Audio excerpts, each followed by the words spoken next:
nós temos a questão um pouco mais técnica de fazer.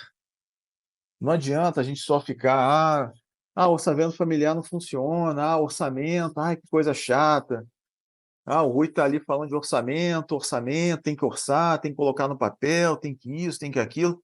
Mas é fato, gente, a gente precisa saber onde a gente está colocando o pé, onde nós vamos pisar, né. Estou pensando em comprar uma casa. Imagina, você vai comprar uma casa, um investimento alto, será que você vai ter como pagar? Será que você, na hora que você sentou para escolher a casa, você pensou que ela tem IPTU, que ela tem o ITBI na hora de comprar, que ela tem os custos cartoriais?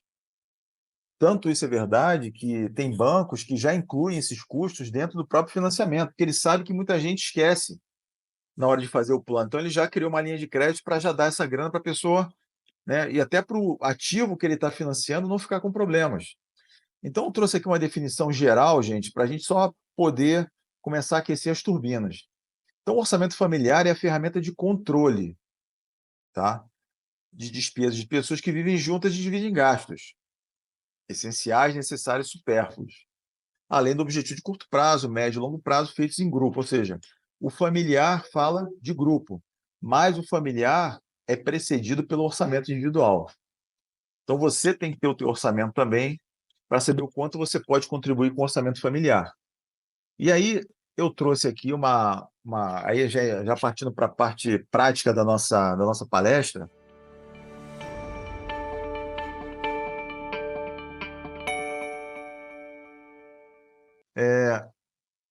vamos conhecer alguns conceitos antes, tá? Eu trago aqui alguns conceitos que não são conceitos que nós aqui que desenvolvemos, mas são conceitos que são vistos de outra forma também no mercado, ou em professores em livros de orçamento empresarial, orçamento familiar. Primeiro, na hora de a gente considerar o nosso orçamento, a gente precisa também considerar não somente as despesas, né? Nós temos que considerar fundamentalmente a origem das nossas receitas. E aí, aqui para nossa palestra, nossa sessão, eu considero a receita em 3 tipos. A receita prevista fixa, tá? Ou seja, para quem é funcionário público, para quem tem um emprego CLT, você sabe que você todo mês vai receber aquela receita, né. Então você tem a tua RPF, todo mês você sabe que vai receber R$ 5.000, todo mês você sabe. A outra que tem que ser considerada também na hora que você planeja o seu ano, é a receita prevista variável. O que é receita prevista variável? É, por exemplo, uma bonificação, tá? Então, por exemplo, você trabalha numa empresa que ele paga a remuneração variada, o bônus de performance, de desempenho. Então, todo ano você sabe que você vai ganhar um valor, você não sabe quanto é, mas ele está certinho lá dentro do acordo coletivo, né, que você vai ganhar aquilo ali, e você terá aquilo normalmente em abril do ano seguinte, quando fecham os resultados do ano anterior. Então isso é uma receita prevista variável, você sabe que vai receber, mas você não sabe quando e também não consegue estimar a data correta. E a terceira é receita não prevista. Qual é a receita não prevista? É aquela que você não sabe você não tem nem ideia que vai receber, e alguém te liga, por exemplo: "Ó, faleceu um familiar seu, né, e você tem, você tem uma parte aqui na numa casa que ele morava". Você não previa receber isso, mas é uma receita que vai para o teu bolso. Então, quando você toma conhecimento dessa receita, que imagina: vou receber daqui a 2 meses", tu já coloca lá no teu orçamento, para você considerá-la também. Mas do ponto de vista dos gastos, a gente também tem que olhar e para dividir esses gastos, porque nem todos os gastos podem ser classificados na mesma classificação. Nós temos diferentes tipos de gastos. Nós temos os gastos obrigatórios fixos, que são esses gastos obrigatórios fixos? Por exemplo, aluguel. Todo mês você paga aluguel. Por exemplo, financiamento imobiliário. Todo mês você paga financiamento imobiliário, normalmente o mesmo valor, né? Todo mês você paga o financiamento de algum terreno que você tenha. Então é obrigatório, porque você, a não ser que você venda o terreno, né? Você vai ter que pagar aquilo ali. Gastos obrigatórios variáveis são aqueles que você varia conforme o consumo. Então, por exemplo, energia elétrica. A energia elétrica, dependendo da época do ano, ela varia. Então, se você paga R$ 300 de energia elétrica no inverno, não vai ser o mesmo valor que você vai pagar no verão, ainda mais em lugares muito quentes. Você vai usar ar-condicionado, vai usar ventilador, né? Então, você vai ter que pagar energia elétrica, porque senão você fica sem energia na sua casa, mas ele é um valor variável.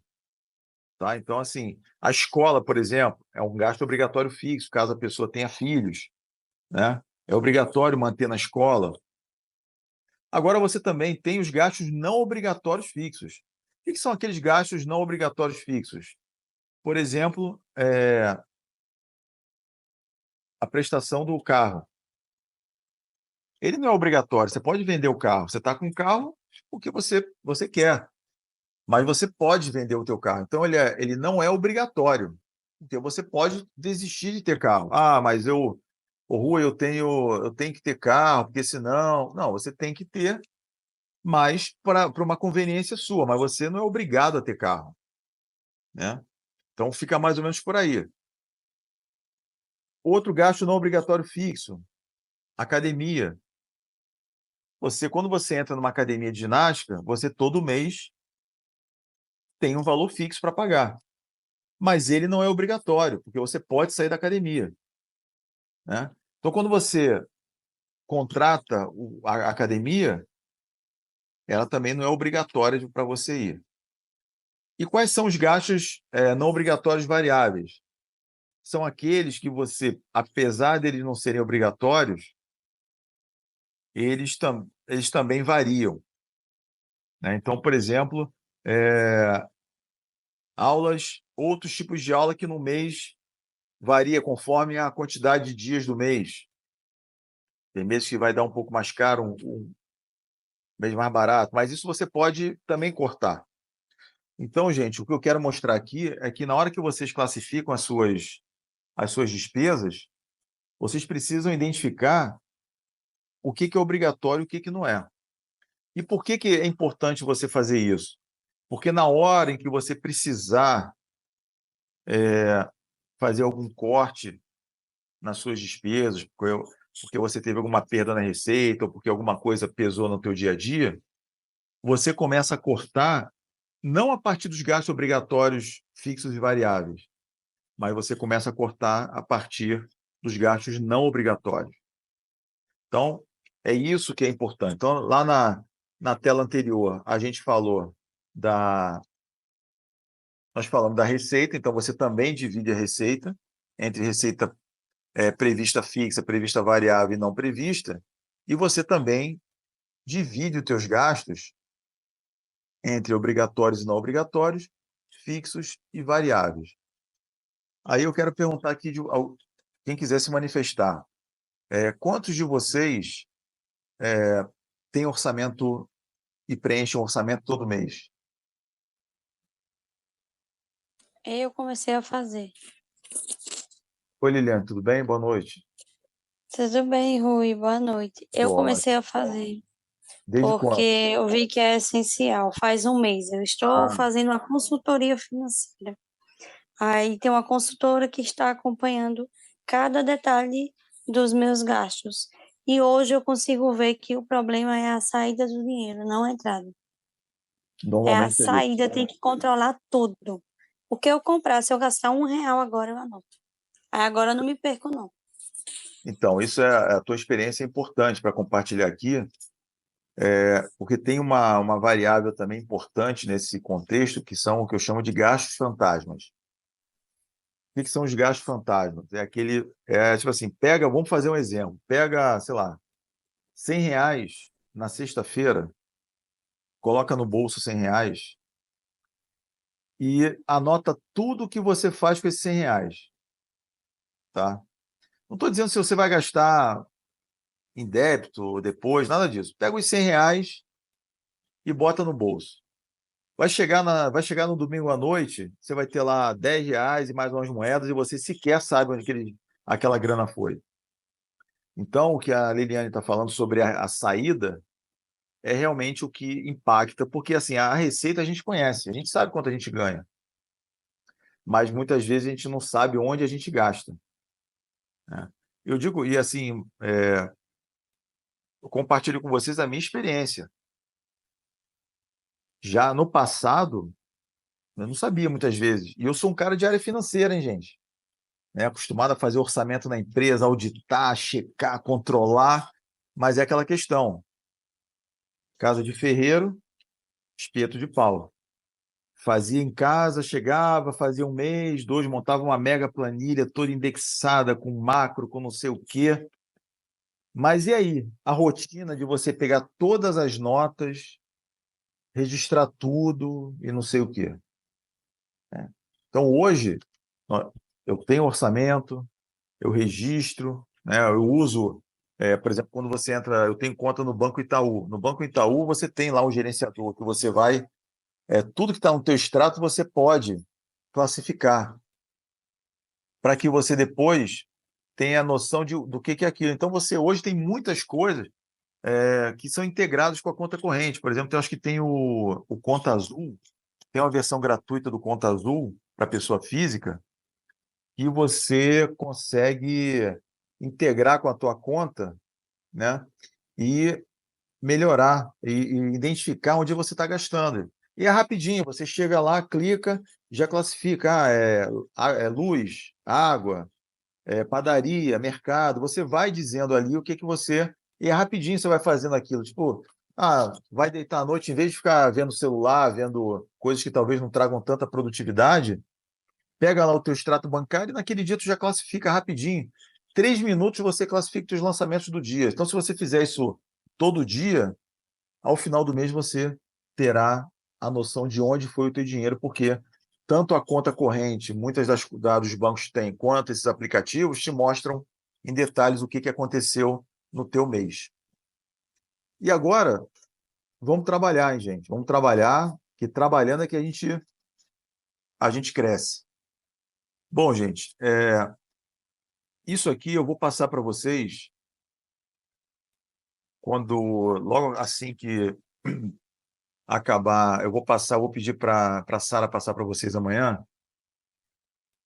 Para quem tem habilidade no Excel, eu passo isso no Excel, posso passar no Excel. Mas para quem prefere imprimir e anotar na canetinha, eu também vou passar em PDF para vocês. Então, a ideia aqui, tá, é que você já tenha uma noção das suas despesas, tá? Eu acredito que se vocês tiverem isso no Excel, é melhor, porque vocês podem incluir colunas, linhas, né? Para vocês poderem colocar mais a parte principalmente a parte de gasto que tem mais linhas, né? E aí você vai dividir o que você quer colocar. Então, se você, por exemplo, você vai colocar aqui na tua receita, prevista fixa, aí você vai lançar também aqui o nome do gasto, e aqui o nome da receita. E aí o nome da receita, prevista variável. E aqui também, aí agora que, digamos, você vai receber alguma coisa, você vai botar aqui a receita não prevista. Idem para o nome do gasto. Então, se você tem um gasto obrigatório fixo, você vai botar aqui. Gasto obrigatório variável, como eu falei, por exemplo, energia elétrica. Todo mês a conta muda, né? Principalmente em períodos diferentes. Então, essa planilha, gente, é para que vocês possam já começar a fazer essa identificação. E como eu falei anteriormente, vocês também podem fazer esse controle por um aplicativo. Se não me engano, tem mais outros, né? mas até onde eu me lembro, o Conta Azul ele integra com a conta corrente. Você digita qual é o número da sua conta, né, e ele integra, e aí já traz o teu extrato lá para dentro e você vai classificando. Ah, eu gastei isso aqui na padaria. Então, toda vez que você fizer um gasto, você entra lá no Conta Azul e, opa, mercado, sei lá, açougue, gastos com o animal de estimação, escola do filho, livro. Você tem como colocar tudo lá. Então, digo para vocês que não é assim da noite para o dia. Então, esse bate-papo aqui é mais para que vocês vejam que é possível fazer, que isso está disponível como ferramenta para uma vida melhor com relação às suas despesas, às suas receitas, com relação ao comprometimento de renda que vocês estão tendo. Curta, compartilhe nosso conteúdo, acesse os outros vídeos que nós estamos colocando aqui no canal, veja as informações sobre a lei do superendividamento de quem está no campo, realmente atuando com as ações na defesa do consumidor superendividado.